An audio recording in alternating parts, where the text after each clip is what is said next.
Right, here we are at the Invebo Repair Centre, and we're looking at the Bose SoundDock Original today.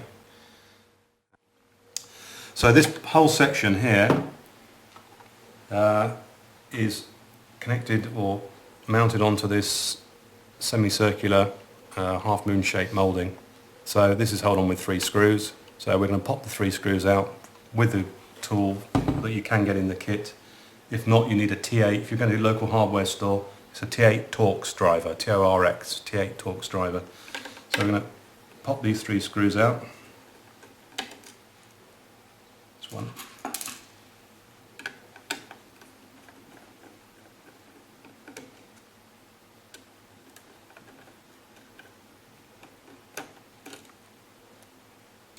Handy, it's actually magnetic slightly. Push the 3 screws out, there we are. Goes without saying, put them to one side. And then if I lift from underneath, you can see that this is the moulding coming away. And then gently, what I'm going to do is pull this gently in the direction towards the cameraman, towards the camera.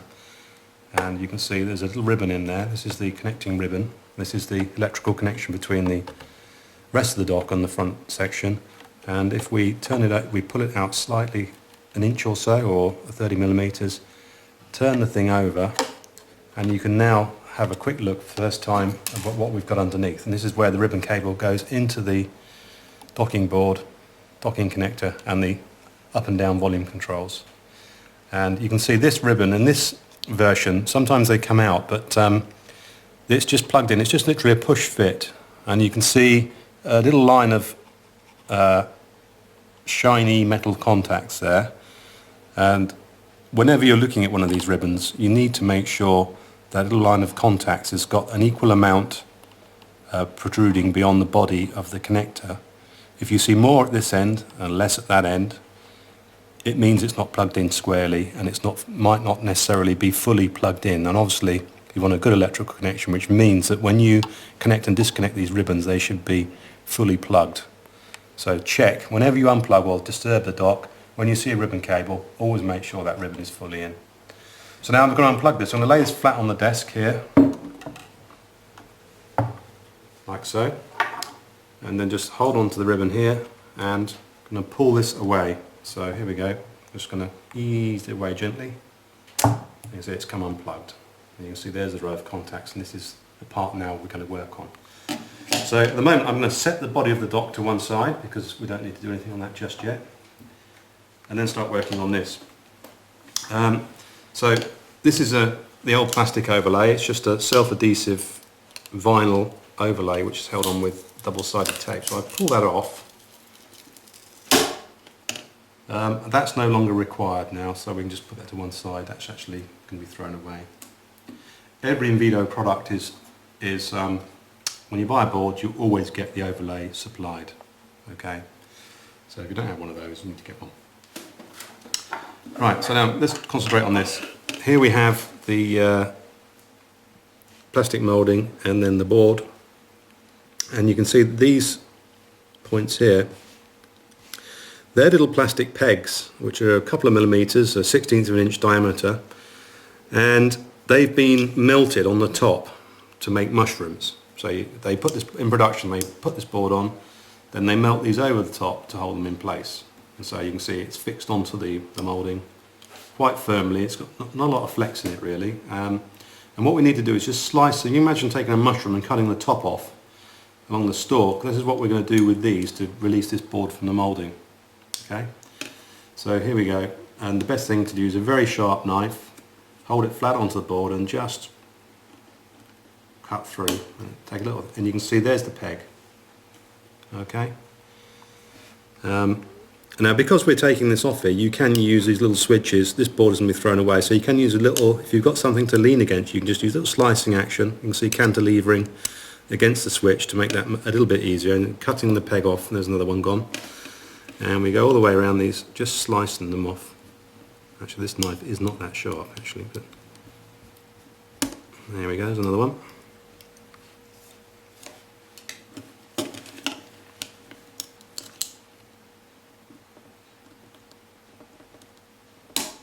There's another one. 4.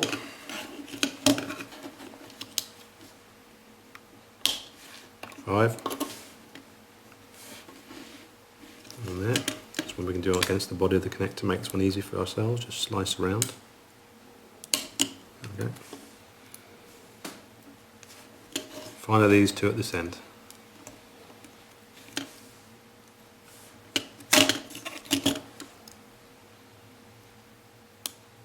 There you go.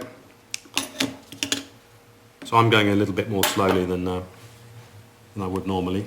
Obviously I've done a few of these, not that many. And then just lift the board off. And there it is, there's the old board. That's essentially now scrap.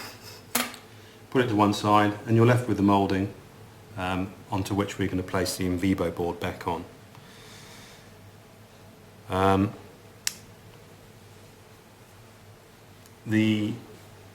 In this unit we're going to do the charge upgrade, which is fitting the board which enables you to charge your iPhone or Apple device, your later generations of Apple device.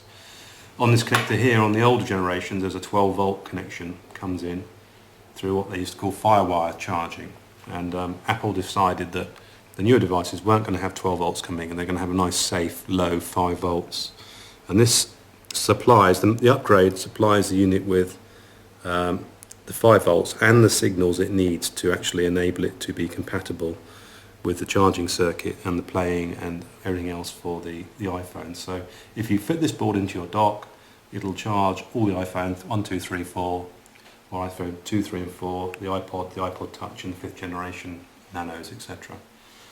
So literally what we're going to do is first of all we're going to put the overlay on, which is this foam overlay, onto the board. So we need to remove the backing from the double-sided tape. This just peels off. Just the,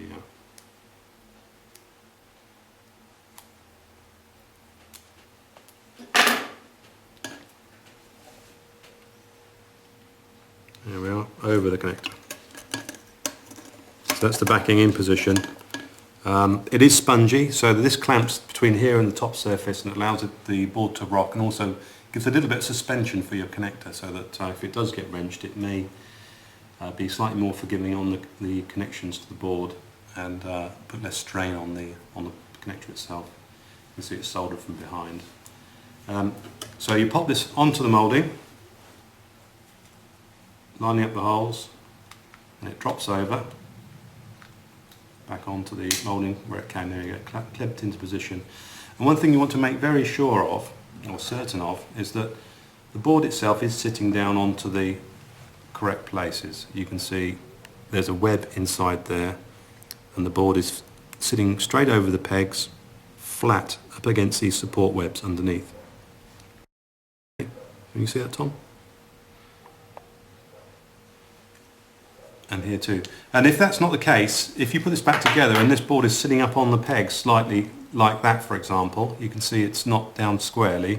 What happens is that this volume control peg, little button there, is pressing on the button on the dock, and it might work for a while, or you might turn it on and you'll find the volume will just increase and increase, or decrease depending on which one is being pressed.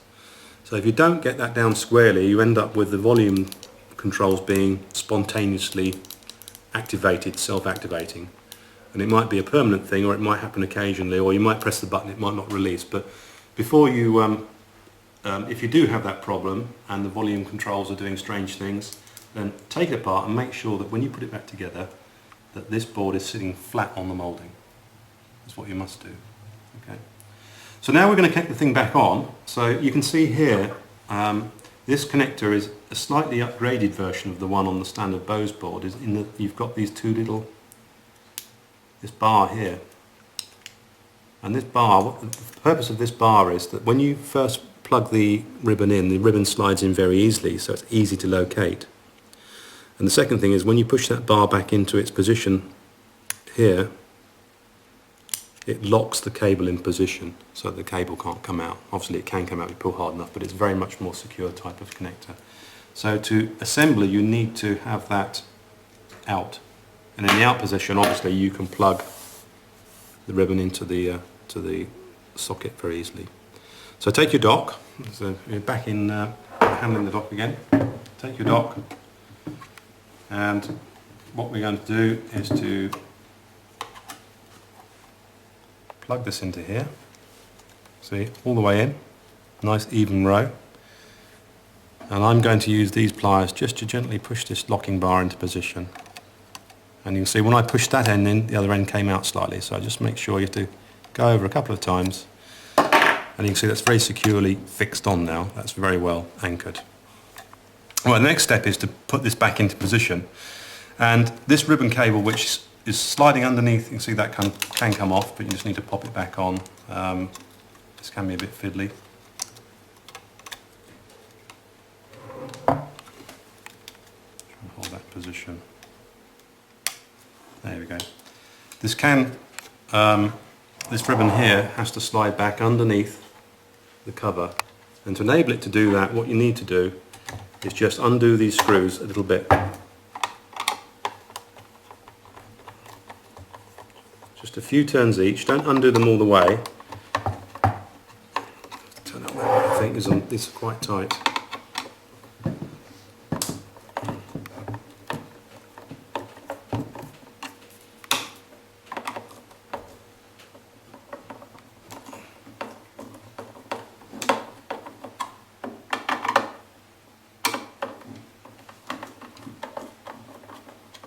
Go. So what they enable you to do is once they're loose, you can feed the ribbon cable back underneath. You can see it going back underneath as I feed the unit in, and I'm holding it in position so it's flat.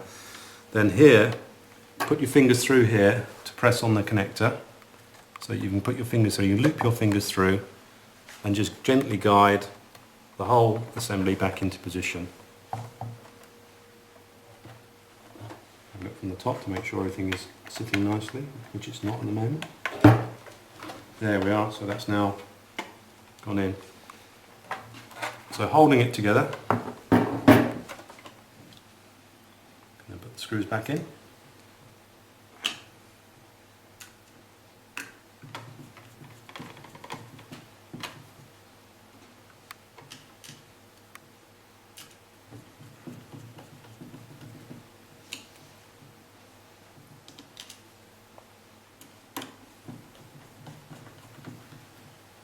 So now that's the docking connector put back, and if you turn it over you can see it's in position, it's mounted, controls are working, they can move. So I think that's okay. Now what I'm going to do is show you now how the engineers do it here. You notice when I was trying to take the screws out, it's quite awkward to hold on to the dock, and the technique that they use is that they wheel back on their chair, grip it between their knees like that, so you've got hold of the dock, and then you've got a very easy way of getting good purchase on the unit to put the screws back in.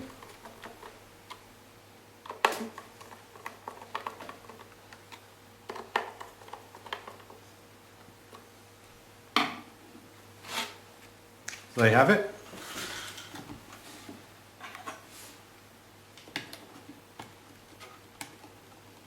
Dock has now been upgraded to fit a new docking connector and also chargers for iPhones. And if I apply the power to the dock,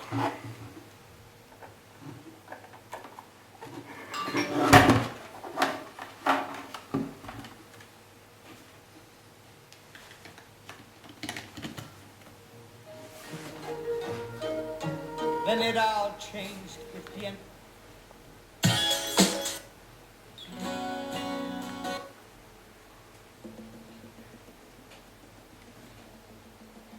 check your volume controls work. Check your iPhone or your iPod is charging. If it is charging, the icon will be flashing. If it's fully charged, then you'll just get the positive green battery, non-flashing, but still with the little zigzag in the middle to indicate the power has been applied to the unit. And then just check the volume control works. Check that the remote control works, and you can skip tracks if you can, and then turn it off. That's the upgrade and the dock connector replacement completed.